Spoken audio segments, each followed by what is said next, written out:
Hey everyone, and welcome back. We're here to wrap up Chapter 1, How, When, and Where, with the fourth and final part of our deep dive. So, in the last explainer, we talked all about the official administration records and how they help us understand the history of the British Raj. But today, today we're going to look at their limitations. We're going to put on our detective hats. Which leads us to the big question for today, really the central mystery we're trying to solve. Are we getting the entire story? I mean, when we read these official documents, are we seeing the whole picture? Or is there another side, a hidden story, just waiting to be uncovered? Let's dig in. All right, first up, the official story, and more importantly, what the records don't say. So, look, these official records are super useful, don't get me wrong.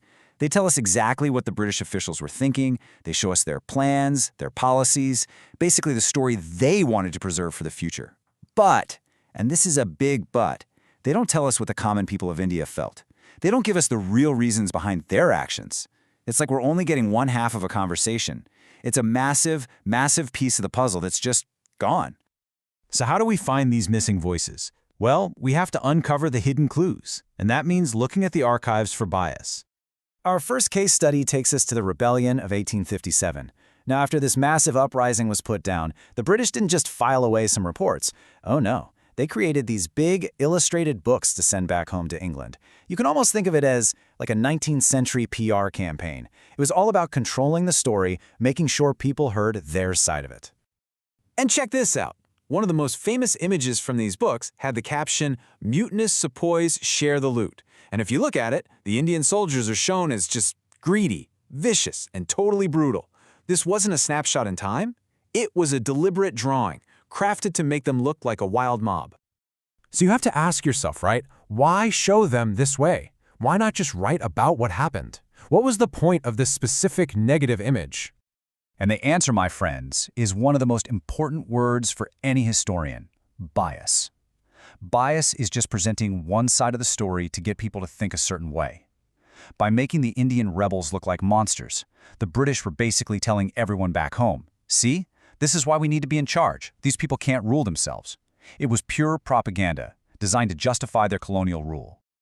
All right, let's jump forward in time for our next case. It's 1946. We're right on the cusp of independence, and we have a tale of two completely different reports about a police strike. Now, if you read the official government report, everything's cool. They said the situation in places like Bombay was completely under control. Nothing to see here, folks. But then you pick up a copy of the Hindustan Times newspaper and whoa, it tells a completely different story. It says that more than 2,000 policemen in Delhi were on strike because of low pay and terrible food. And the newspaper doesn't just say that they were on strike, it tells us why. Listen to this quote from one of the policemen.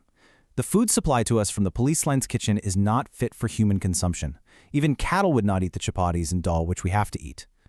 Wow. I mean, you can just feel the frustration and disgust in that statement, can't you? And here it is. This is the proof, the actual newspaper report. This is our smoking gun. This one document tells a story that was completely erased from the official record. It shows us the real, raw feelings of the people, not the sanitized version the government wanted the world to see. This all goes to show you, to really understand history, you can't just read the official story. You have to become a detective and find the missing voices. So, where do historians look? Well, they have a whole bunch of other sources they turn to. We're talking about people's personal diaries, the accounts of travelers and pilgrims, autobiographies of important people, popular little booklets that were sold in local bazaars, and of course, newspapers. All of these things help to paint a much, much fuller picture. But, okay, a quick heads up for all you detectives. There's a catch. Most of these other sources were also written by people who could read and write.